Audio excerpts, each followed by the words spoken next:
Welcome to Kenya. When you hear the name, what comes to mind? Vast savannas, legendary safaris, and a rich, storied past?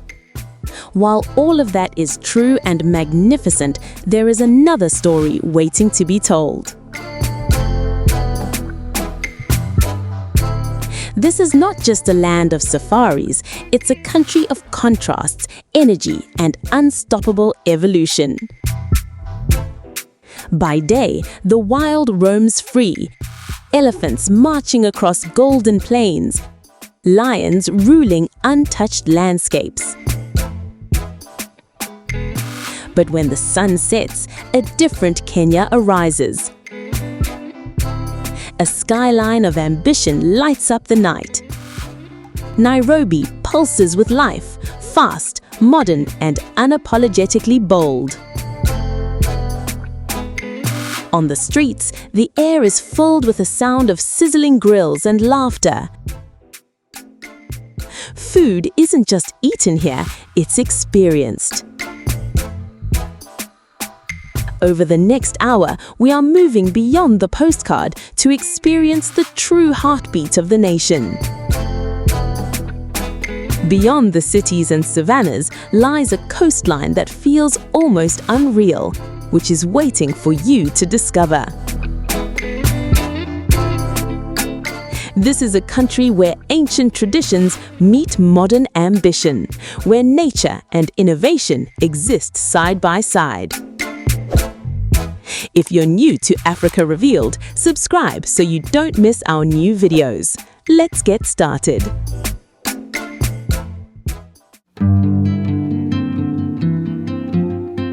As the morning mists lift from the Nong Hills, the sun strikes the glass and steel of a city that refuses to sleep. We are stepping into the concrete heart of East Africa, the Nairobi skyline. For decades, the iconic KCC Tower stood as the solitary sentinel of the city. But today, it is joined by a forest of architectural marvels that signal Kenya's status as a global economic powerhouse. We begin our ascent in Upper Hill. Just a few kilometers from the traditional city center, this district has transformed from a quiet residential suburb into a high-altitude financial district. Here, you'll find the Britam Tower, a sleek, prismatic skyscraper that pierces the clouds at 200 meters. Nearby, the UAP Old Mutual Tower commands the horizon, serving as a beacon of the country's booming insurance and banking sectors. Walking through Upper Hill feels like walking through the future. It is a landscape of multinational headquarters, embassies, and high-end hotels, all meticulously planned to house the engines of Kenyan commerce. But to truly feel the modern pulse, we must head north to Westlands. If Upper Hill is the city's boardroom, Westlands is its playground and innovation hub. This district has seen an unprecedented vertical explosion. We see the GTC, the Global Trade Center, a massive multi-tower complex that brings a touch of Dubai or Singapore to the Nairobi skyline. Westlands is where the Silicon Savannah truly comes to life. It's a place where glass-walled co-working spaces are filled with entrepreneurs pitching the next big app, and where the streets are lined with luxury malls like Sarit Center and Westgate. From this vantage point, you can see the Nairobi Expressway snaking through the city, a marvel of modern infrastructure that has cut commute times and redefined the urban flow. The view from a rooftop in Westlands at 11 a.m. is one of constant motion, a sea of vehicles, the shimmering glass of new construction, and the lush green of the surrounding suburbs. This isn't just a collection of buildings, it's a testament to Kenyan ambition. It's a skyline that says, we are open for business, we are growing, and we are leading the continent into the next century.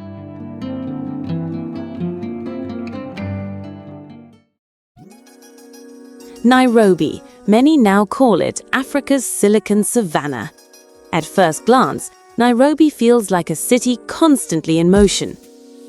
Glass skyscrapers rise above busy streets.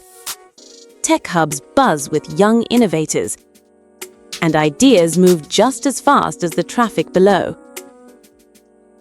But beneath the energy lies something even more important: transformation. Over the past 2 decades, Kenya has become one of Africa's leading technology centers. Startups are emerging across industries like finance, agriculture, transport, and healthcare, attracting investors and entrepreneurs from around the world. Inside Nairobi's modern co-working spaces, a new generation is building businesses designed not only for Kenya, but for the future of Africa itself. Young developers, creators, and entrepreneurs gather here daily, turning local challenges into global opportunities. And at the center of this revolution is one innovation that changed everything: M-Pesa. Launched in 2007, M-Pesa transformed how millions of people send, save, and receive money. Before mobile banking became common in many parts of the world, Kenyans were already paying bills, transferring money, and running businesses directly from their phones. What began as a simple mobile payment service quickly became a financial lifeline for millions, especially for people without access to traditional banks. Today, Kenya's fintech influence is studied across the globe. This is not the Africa many people expect. This is a country building the future in real time.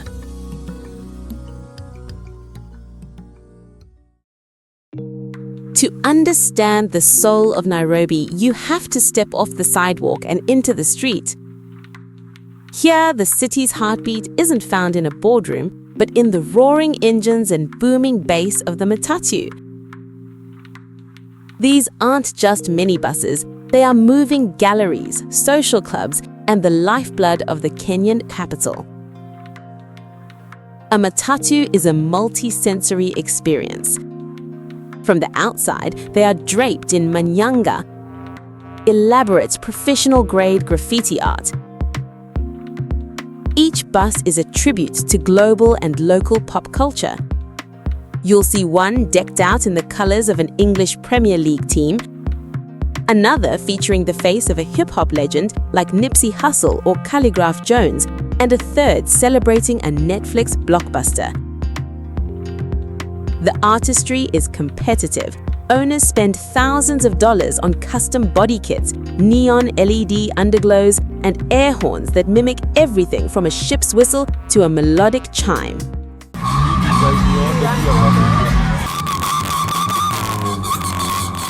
When the door slides open, you're greeted by the Manamba, the conductor.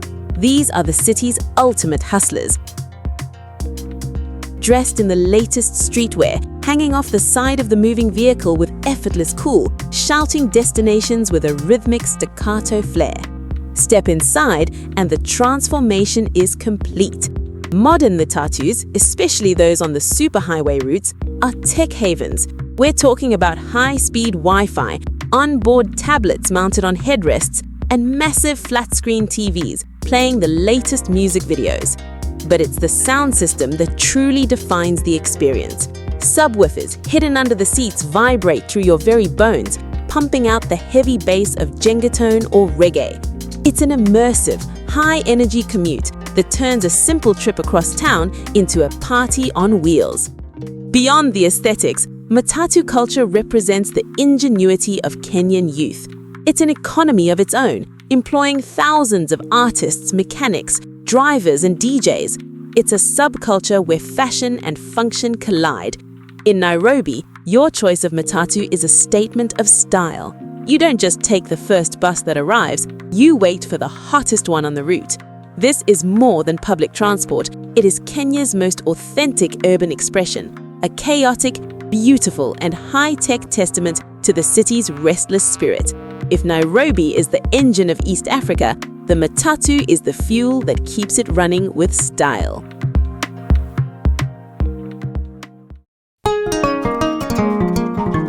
From Nairobi, we fly southwest. The Masai Mara, 1,510 square kilometers of untouched savanna grassland in southwestern Kenya, continuing seamlessly across the Tanzanian border into the Serengeti ecosystem. This is the homeland of the Big Five. The lion, the elephant, the Cape buffalo, the leopard, the black rhinoceros. 5 species that have defined the African wilderness in the human imagination for as long as the human imagination has turned its attention here. In the Mara, they are not rare encounters. They are the permanent, sovereign residents of a landscape that has always belonged to them. But the event that places the Masai Mara entirely beyond comparison occurs each year between July and October. The Great Migration. 1,500,000 wildebeest, 200,000 zebra, and 500,000 Thompson's gazelle, executing a circular route across the Serengeti Mara ecosystem that has not changed since before recorded human memory. A migration driven not by choice or intelligence, but by something older than either, a collective biological imperative that moves a living mass the size of a city across rivers and grasslands with a force that nothing interrupts and nothing explains in full. At the crossing of the Mara River, the drama reaches its absolute extremity. The water churns white with the momentum of millions of bodies pressing forward simultaneously. Crocodiles take the weakest animals. The remainder cross, shaking, streaming with water, and alive. And the column continues forward, unstoppable, unreasonable, magnificent. The Maasai people have moved with their cattle across these plains for centuries, coexisting with lion, elephant, and wildebeest not through containment or separation, but through an understanding of the land built over generations of proximity and accumulated knowledge. They did not displace the wildlife, they learned to read it, to navigate around it, and to live within its rhythms.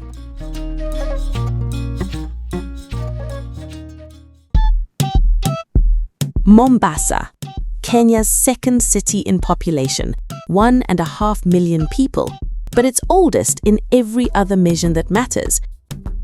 Over 3,000 years of recorded human settlement at a single point on the East African coastline. Before Nairobi existed, before any European power had drawn a map of this continent that bore the faintest resemblance to reality, Mombasa was already a city, already a port, already a meeting point for civilizations arriving from across the Indian Ocean. The Phoenicians traded here. Arab merchants established their networks here. Ottoman emissaries passed through. The Portuguese arrived in 1498 and in 1593 built Fort Jesus, a monumental coral block fortress designed to control the entrance to Mombasa's harbour. 4 centuries of siege, counter-siege, Omani occupation, colonial administration, and UNESCO designation have left it intact, its walls still rising from the headland with the stubborn permanence of something that refused repeatedly to fall. Inland from the fort, the old town breathes with a completely different rhythm. Narrow coral stone lanes, cool even at midday, carry the scent of biryani from kitchen windows that have been open each morning without interruption for generations. The carved wooden doorways, their brass studs worn smooth by the accumulated touch of 1,000 years of hands, open onto spice merchants, tailors, tea houses, and the quiet persistence of a Swahili civilization that was old when the first colonial vessel appeared on the horizon. South of the city, the coastline offers a final wordless argument. Diani Beach, 17 kilometers of white coral sand, lapped by the warm, clear water of the Indian Ocean, shaded at its edges by a canopy of coastal forest. Ranked consistently among the finest beaches on the African continent, the kind of place that requires no advocacy, only arrival.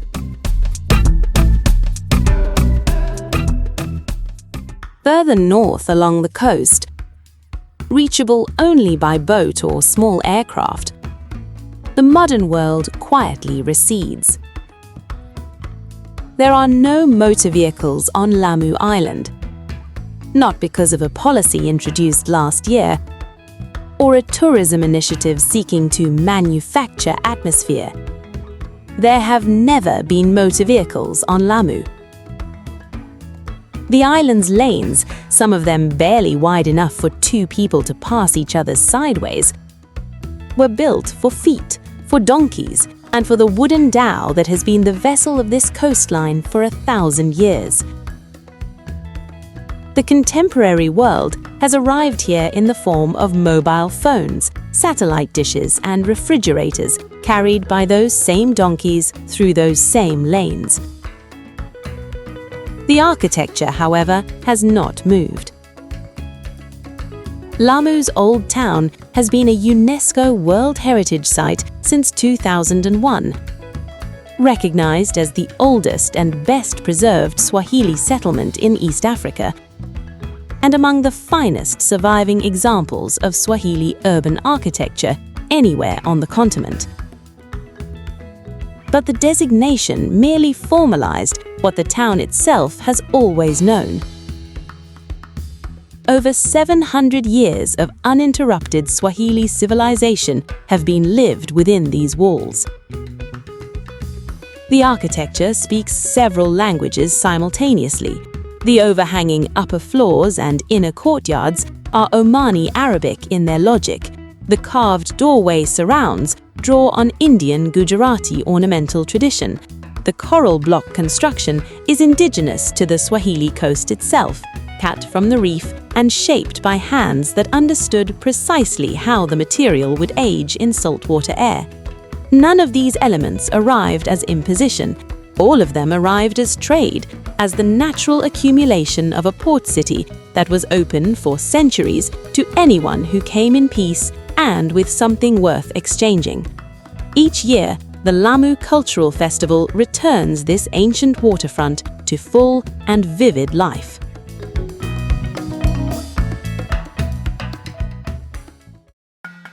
At the geographic heart of Kenya, on the equatorial line itself, a mountain rises to 5,199 meters above sea level. Mount Kenya, Africa's second highest peak, a place where snow falls on the equator, where glaciers exist at altitudes that should, by any ordinary logic, be tropical, and where the boundary between the physical landscape and the spiritual world has, for centuries, been understood as permeable. The Kikuyu people, Kenya's largest ethnic group, call it Kirinyaga, the mountain of whiteness. In Kikuyu cosmology, it is the terrestrial home of Ngai, their supreme deity. Traditionally, Kikuyu houses were built with their doors oriented toward the mountain, so that every threshold faced the presence of the divine. The mountain was not a symbol of God, it was God's address. Mount Kenya National Park, a UNESCO World Heritage Site, protects an ecosystem found nowhere else on Earth. The Afro-Alpine zone produces species of extraordinary strangeness, giant lobelias and ground cells that grow to tree height in conditions that should not sustain them, adapted over millennia to an environment that exists at the precise intersection of equatorial heat and glacial cold. Those glaciers, however, are retreating, rapidly, measurably, and without reversal under current conditions. Within decades, Mount Kenya may no longer carry permanent ice, and with it, one of the equatorial world's most quietly spectacular natural phenomena will be gone. The mountain will remain, the whiteness, the Kirinyaga, will not.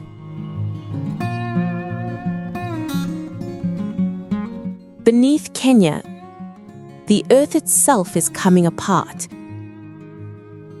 The Great Rift Valley, a fracture in the planet's crust running 6,000 kilometers from the A5 Triangle in the north to Mozambique in the south, crosses Kenya at a width of 80 kilometers. It is not a metaphor for transformation. It is transformation, measurable and ongoing at a speed of a few millimeters per year. In geological time, this valley will eventually become an ocean. Lake Nakuru sits on the valley floor in a shallow alkaline basin that produces, in extraordinary volume, the blue-green algae on which lesser flamingos feed. In peak conditions, up to 1 million birds gather on a single lake, the water's surface dissolving from blue to pink, shore to shore, in one of the most visually overwhelming spectacles in the natural world. Lake Naivasha, 40 kilometers north, operates on 2 registers simultaneously. Hippos move through its papyrus shallows. Fish eagles patrol from fever trees above the shoreline. And along the lake's edge, greenhouse after greenhouse produces the roses and carnations that stuck European flower markets. 30% of Europe's cut flowers are grown here, in the floor of the Great Rift Valley. At Hell's Great National Park, the Rift Valley reveals its most dramatic register. Sheer volcanic gorge walls rise from the valley floor in formations of such scale and otherworldly geometry that they inspired the visual landscape of Disney's The Lion King. The reference is not incidental. The real thing is more extraordinary.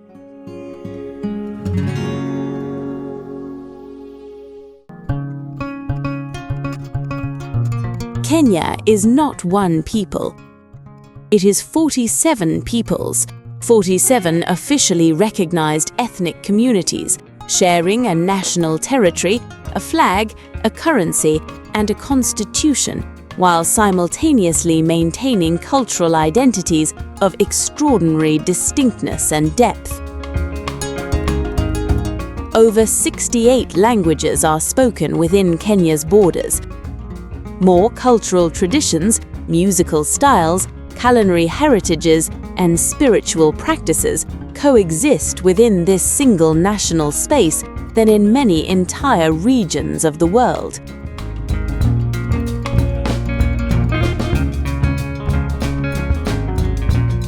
And yet, Kenya is unmistakably, coherently, irreducibly one nation. The thread that binds 47 communities is Swahili, Kiswahili, that extraordinary language born of the Indian Ocean trade, adopted by East African independence movements and spoken today as a mother tongue or second language by over 200 million Africans. In Kenya, it operates alongside English as an official language and as the national lingua franca through which 47 communities speak to each other, disagree with each other, trade with each other, and ultimately recognize each other as Kenyan. Harambee, pull together. Jomo Kenyatta's rallying call at independence, Harambee! Now embossed on every Kenyan coin and every public building. Not merely a slogan, a philosophy that a diverse nation has, imperfectly but persistently, tried to live by.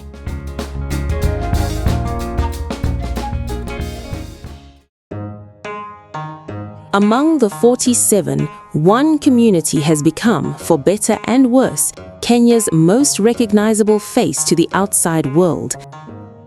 the Maasai. Semi-nomadic pastoralists of the Rift Valley and the Mara, numbering over 1 million in Kenya alone. Their red shuka garment, worn over one shoulder, brilliant against the golden grasslands, has been photographed more times than perhaps any other item of clothing on the African continent. Their adumu, the competitive jumping dance of the young warrior, has been filmed, shared, and reproduced across the globe.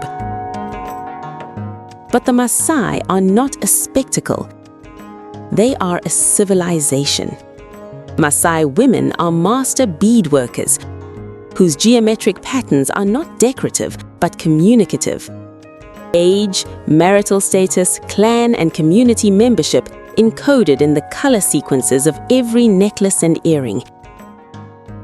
The Maasai relationship with cattle is theological as much as economic. Cattle are not merely property, but sacred intermediaries between the human and the divine. And today's Maasai are navigating with remarkable agility the space between tradition and contemporaneity. Young Maasai men and women attend universities, build startups, and work as wildlife economists and conservation professionals, without abandoning the beads, without abandoning the shuka, without offering an apology for either. They do not see tradition and modernity as a contradiction. They are demonstrating daily that they never had to be.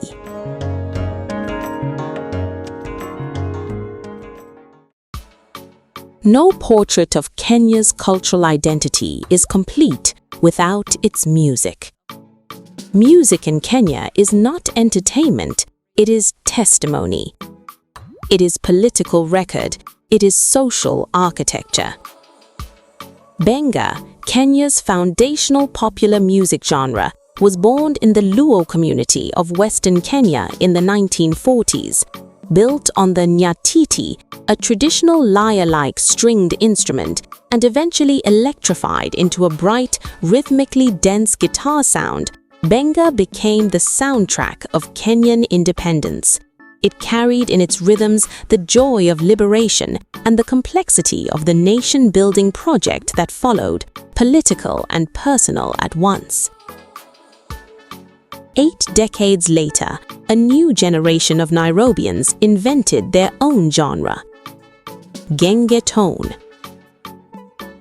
Born in Nairobi's Eastlands around 2017 and 2018, Gengetone is Kenya's Gen Z sound, raw, multilingual, and unapologetically urban. Its lyrics move between Swahili, Sheng, the Nairobi street language that fuses Swahili, English, and ethnic vocabulary into something entirely its own, and English, sometimes within a single verse. Its videos are shot not in studios, but in the actual stairwells and street corners of the communities that created it. Gengetone was not produced by a label, it was produced by a city. And then there is Sauti Sol,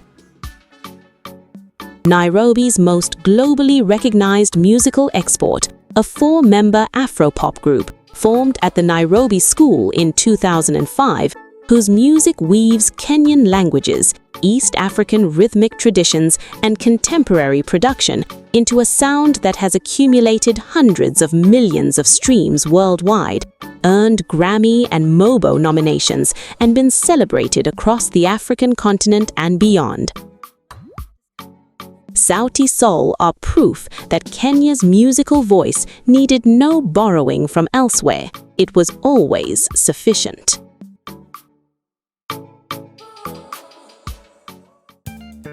Kenya's creative economy extends far beyond sound. Nairobi's fashion scene, animated by designers who draw simultaneously on traditional Kenyan textile heritage and the bold aesthetic of a modern African capital, is gaining continental and international recognition. Nairobi Fashion Week, now in its second decade, is attracting the kind of international industry attention that has historically been concentrated on Lagos and Johannesburg. Kazuri Beads, a women's cooperative founded in the Keren suburb of Nairobi over 4 decades ago, produces fair trade ceramic jewelry exported to over 50 countries. Each bead is shaped entirely by hand. Each one carries, invisibly, the skilled and dignified labor of a Kenyan woman, and in the global markets where it is sold, tells a story that price tags rarely convey.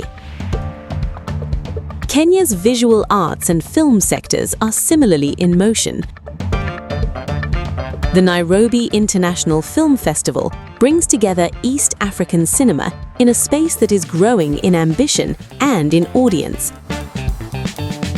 Kibera, one of Nairobi's largest informal settlements, has become an unlikely center of mural art and creative entrepreneurship, with walls transformed by artists whose work addresses Kenyan political and social life with directness and sophistication.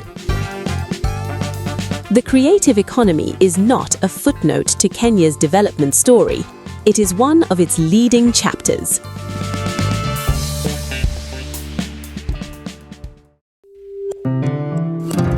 Spiritually, Kenya is a country of profound and layered depth.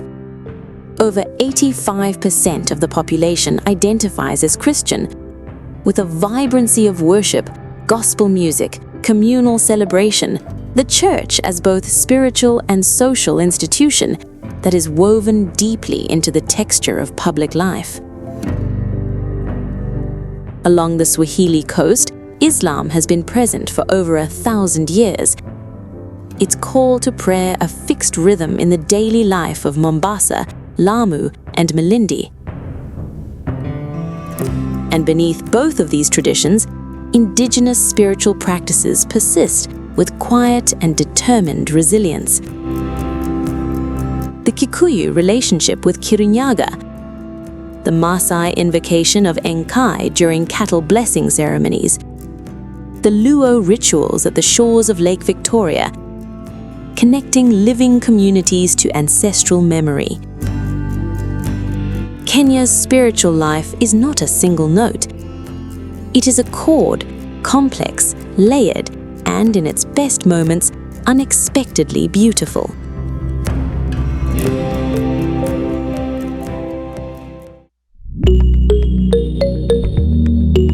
Every civilization tells its story in what it eats. And Kenya's story, told through food, is one of the most complex and layered on the African continent. Each zone produces different crops, different livestock, different culinary techniques. Each community has built, over centuries, a food tradition specific to its land, its climate, and its cultural logic. Kenya does not have one cuisine. It has many, and at the center of nearly all of them is a single, humble, non-negotiable element: Ugali, white maize flour added gradually to boiling water, stirred continuously until it becomes a thick, firm cake that holds its shape when pressed.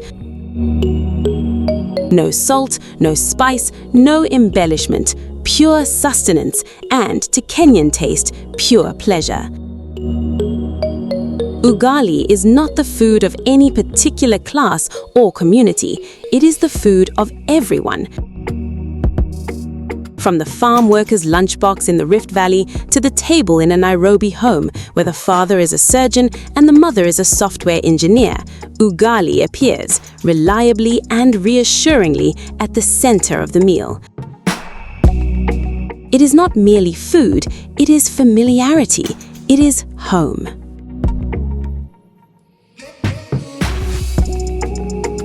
Beside the Ugali, reached for with both hands, is Nyama Choma. Open-fire roasted meat, traditionally goat, though beef is equally present, Nyama Choma is less a meal than a social institution. In Kenya, Nyama Choma is what happens when a friend returns from abroad, when a business deal is successfully concluded, when a family gathers on a Sunday, when any celebration of any kind requires a table, a fire, and company. The act of eating Nyama Choma is communal by design. It is shared from a central platter, cut directly at the table, consumed with the hands. Conversation and meat and fire and laughter are its inseparable ingredients. Remove any one of them and the meal is somehow incomplete. Along the Kikuyu Highlands, 2 dishes have fed generations with a quiet and dignified economy. Sukuma wiki, braised kale cooked with onions and tomatoes, takes its name directly from its purpose. Sukuma wiki in Swahili means stretch the weak. It is Kenya's most democratic vegetable. Grown across the country, affordable at every income level, nutritious and honest.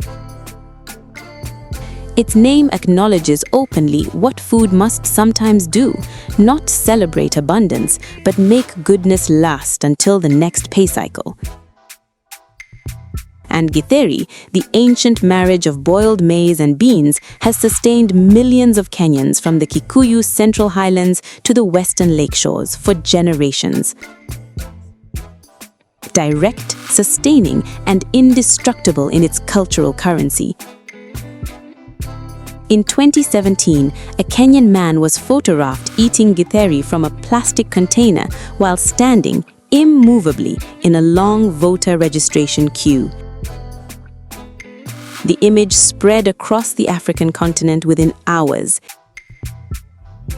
He became, briefly and quite sincerely, a national hero. Not for anything extraordinary, for exactly the ordinary, the dignified persistence of a man eating his githeri and waiting his turn.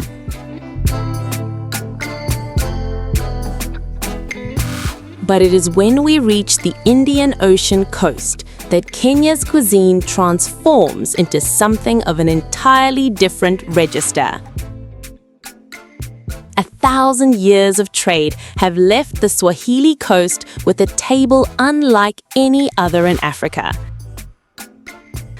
Samaki wa nazi, whole fish, fragrant with garlic and ginger, simmered in a sauce of thick coconut milk and coastal spice, carries within it simultaneously the memory of Swahili fishermen, Arab spice roots, and Indian cooks who made the coconut milk technique their lasting gift to East African cooking.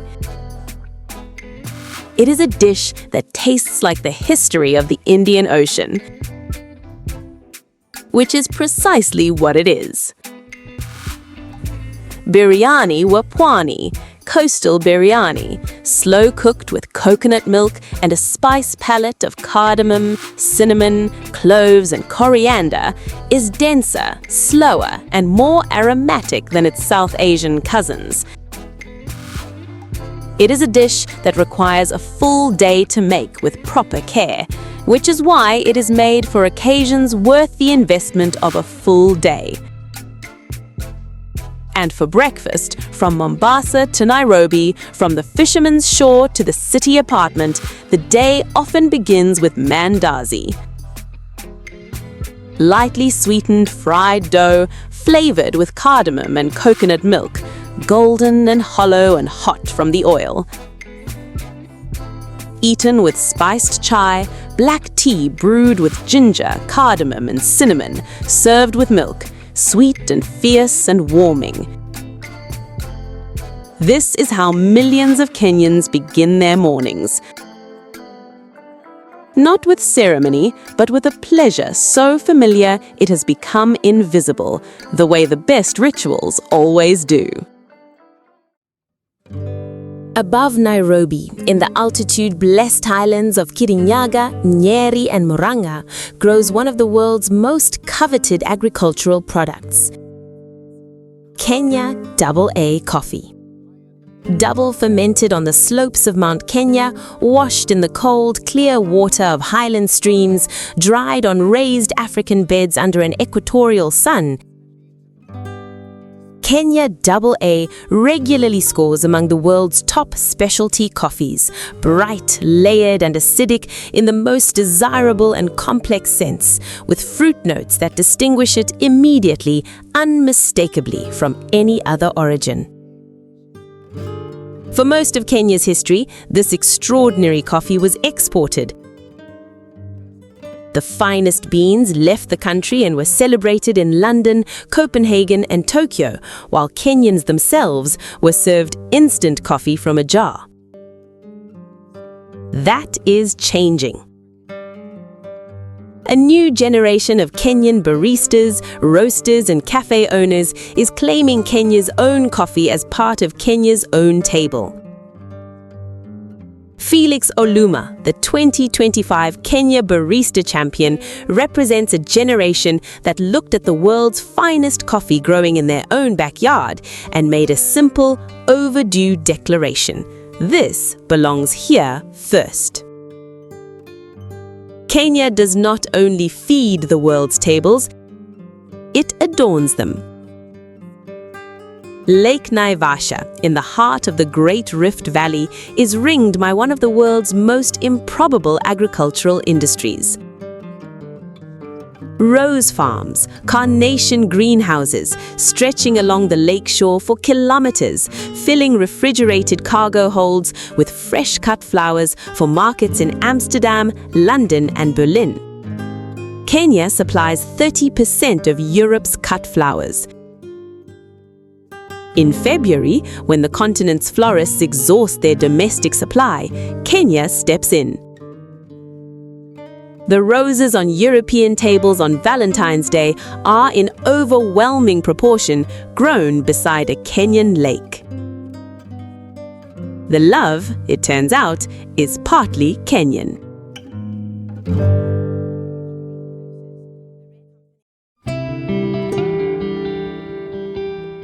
In 2007, most of Kenya's financial infrastructure looked the way it had for decades. Bank branches existed primarily in cities. Account requirements were beyond the reach of the majority of the population. 40% of Kenyan adults had no access to any formal financial system whatsoever. Money sent between family members across the country moved through bus drivers, through trusted friends traveling in the right direction, through a chain of informal arrangements that worked until, occasionally, it didn't. Then, a mobile phone company changed the world. Safaricom launched M-Pesa on March 6, 2007. The concept was, at first glance, almost modest in its simplicity. Use the existing GSM mobile network to allow users to send money to each other via text message. No smartphone required, no internet connection required, a basic phone, a SIM card, and a 4-digit PIN. The uptake was unlike anything the global financial industry had encountered.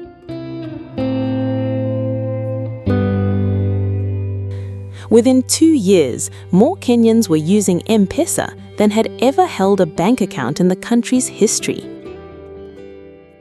Within 5 years, M-Pesa had more transaction points across Kenya than all of the country's banks, post offices, and Western Union outlets combined.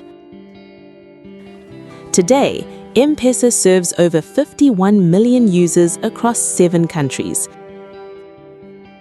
In Kenya alone, transactions processed through M-Pesa represent 80% of the country's entire gross domestic product annually. 80%. Let that figure settle. A mobile money system built by a Kenyan company for a Kenyan population that the established global financial architecture had not prioritized now processes transactions equivalent to 80% of a national GDP. M-Pesa is taught in economics departments at Harvard, at the London School of Economics, at MIT, not as a curiosity or a development case study, as a model, as the answer to a question the rest of the world was still formulating. Kenya did not adapt a financial system designed elsewhere. It invented its own, and the world came, and continues to come, to learn from it. The M-Pesa Revolution was not an isolated event. It was a symptom of something larger taking root in Nairobi. iHub, founded in 2010 in a converted office space in Nairobi's Kilimani neighborhood, became Africa's first technology incubator. It provided co-working space, mentorship, connectivity, and community to a generation of Kenyan technologists who had the ideas but not yet the infrastructure to realize them. Within a decade, ventures connected to the iHub ecosystem had raised hundreds of millions of dollars in international investment and employed thousands of Kenyan engineers, designers, and product developers. The global technology industry took notice. Google chose Nairobi for its sub-Saharan Africa continental headquarters, its largest office on the continent, staffed primarily by Kenyan engineers, serving as the innovation center for Google's entire African product portfolio. Microsoft followed, IBM followed, Cisco and Amazon Web Services established major Nairobi presences. They did not come as philanthropists, they came as companies that had identified Nairobi's talent pool as among the most competitive and capable they had encountered anywhere. In 2024, Kenya captured 32% of all venture capital investment directed at African technology companies, $244 million in the first 6 months of that year alone. More than any other single country on the continent. And in 2025, Kenyan startups raised $1.04 billion in venture funding, a 72% increase over the previous year. The Silicon Savannah is not a metaphor, it is an economic reality, measured in capital flows and global headquarters.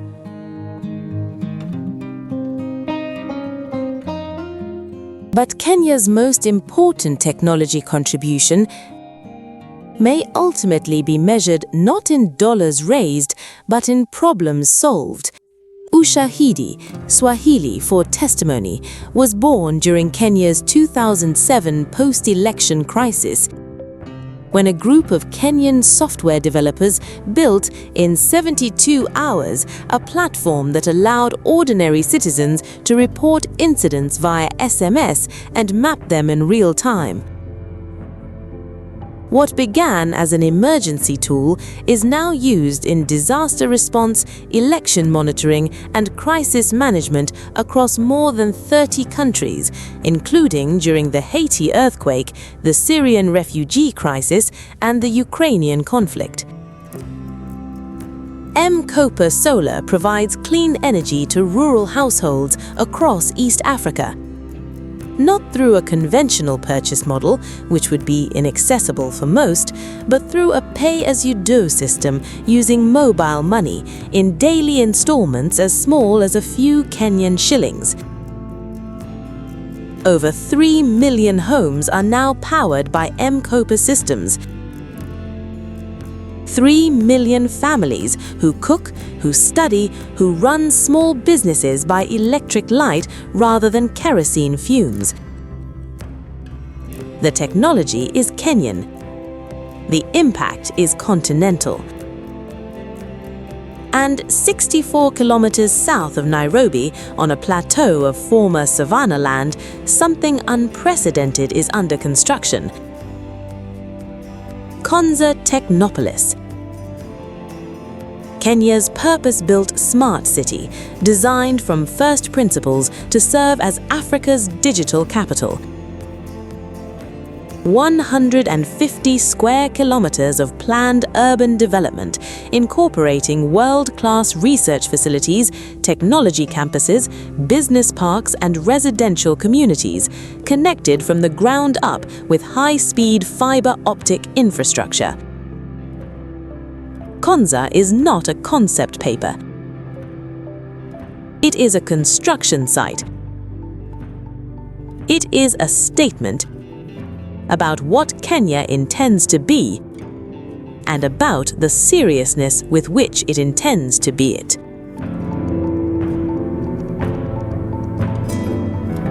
Behind all of this, the infrastructure, the investment, the innovation, is a human fact that makes everything else possible. Kenya's median age is 20 years. A nation whose majority has never known an analog world.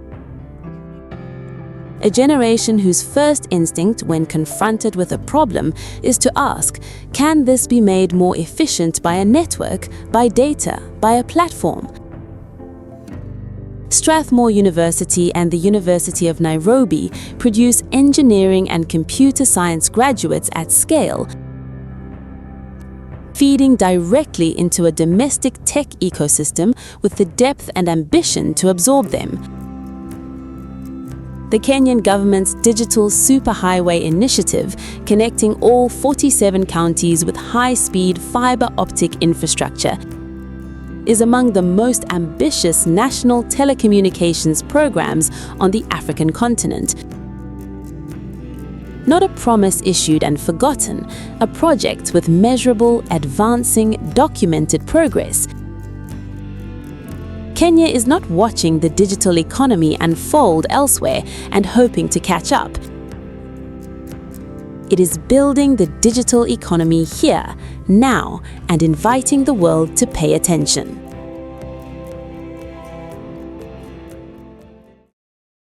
There is a particular image from the 12th of October 2019 that every person who cares about the limits of human possibility should know. In a park in Vienna, Austria, on a purpose-prepared course, a man from Kapsabet, Kenya, a man who had trained since childhood at altitude in the highlands of the Rift Valley, who had studied the science of running with the seriousness of a scholar, completed a marathon distance in 1 hour, 59 minutes and 40 seconds. He was the first human being in recorded history to run 42 kilometers in under 2 hours. Eliud Kipchoge did not merely win a race. He moved a boundary of what was believed biologically possible for the human body. And he did so as a Kenyan, formed by the running culture of the Rift Valley, carrying on his shoulders the weight and the honor of every Kenyan distance runner who had preceded him. That legacy is staggering. Kenya has produced more world record holders in distance running than any nation on earth. Over 107 Olympic medals in track and field alone. In the 10,000 meters, in the steeplechase, in the half marathon and the marathon, Kenyan athletes have dominated global distance running for over 60 years, with a per capita consistency that no sports scientist has fully explained and no competitor has yet matched. The source of that dominance, to the extent it can be located, is Iten. A market town of 4,000 people perched at 2,400 meters in the Elgeyo Marakwet Highlands. The air is thin, the roads are unpaved red soil, the mornings are cold and often dark when the runners begin. And yet, every morning, hundreds of athletes, Kenyan national team members and international competitors who travel here from across the world to train at altitude fill those roads before sunrise. Iten is known without irony and without exaggeration as the home of champions. It is by any measure the highest concentration of world-class distance running talent per square kilometer anywhere on Earth. Kenya is rising in ways that extend far beyond sport. Its economy, $107 billion in GDP, as measured in 2024, growing at 4.6% through 2025, is the largest in East Africa and among the most structurally diversified on the continent. Unlike economies anchored to a single commodity and thus vulnerable to a single price movement, Kenya's growth draws simultaneously from tourism, agriculture, technology, financial services, and manufacturing, each sector providing a measure of resilience when another faces headwinds. The port of Mombasa, Kenya's ancient gateway to the Indian Ocean, now one of East Africa's most significant logistics hubs, processes over 30 million metric tons of cargo annually, serving not only Kenya, but the landlocked nations of Uganda, Rwanda, South Sudan, and the Eastern Democratic Republic of Congo. Mombasa is not merely Kenya's port. It is the economic lung through which a significant portion of Central and East Africa breathes. And then, in June of 2024, Kenya's youngest generation proved that their power was not only economic or cultural, it was political. A proposed finance bill carrying tax increases that would disproportionately burden ordinary Kenyans was moving through Parliament. The response was not a press release. It was not a formal petition to a political party. It was a mobilization that spread in 72 hours from social media to the streets of 30 Kenyan cities and towns simultaneously. Without a party structure, without a central leadership, without any institutional mechanism beyond a shared conviction. Kenya's Gen Z organized through TikTok, through X, through WhatsApp, and filled the streets in numbers not seen since the era of independence. The world watched. The government listened. The bill was withdrawn. A democracy is only as strong as the citizens willing to demand more from it. A nation is only as alive as the generation willing to stand in the street and insist on a better one. In Kenya, that generation has arrived. It carries a phone in its hand, a song in its voice, and a clarity of purpose in its eyes that makes the future less uncertain, not more.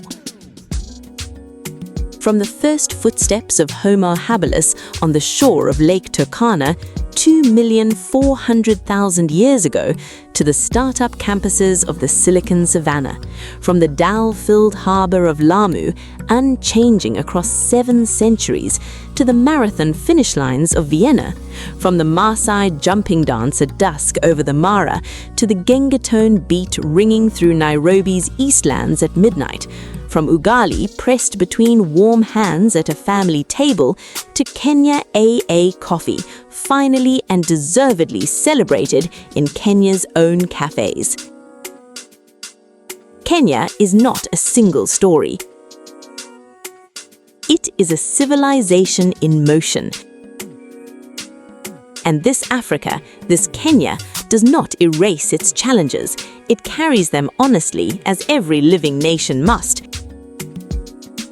Economic inequality that demands urgent and sustained address, a climate crisis threatening its glaciers, its pasture lands, its coastline. A political culture still being tested daily by the weight of its history. These are real, they are serious, they belong in any honest conversation about Kenya. But Kenya refuses, absolutely and without apology, refuses to be defined only by them. It carries its challenges forward as part of its story, not as the whole of it. That is what a civilization in full, determined, forward motion looks like. If this documentary has changed the way you see Kenya, or if it has confirmed something you have always quietly suspected about this extraordinary nation. We want to hear from you. Tell us in the comments, what surprised you most about Kenya? Please like this video, subscribe to Africa Revealed, and share it with someone who needs to see the real face of this continent. Because the world will not change how it sees Africa by accident. It will change because people like you decided it was worth sharing. See you soon. Keep exploring, learning, and sharing Africa with the world.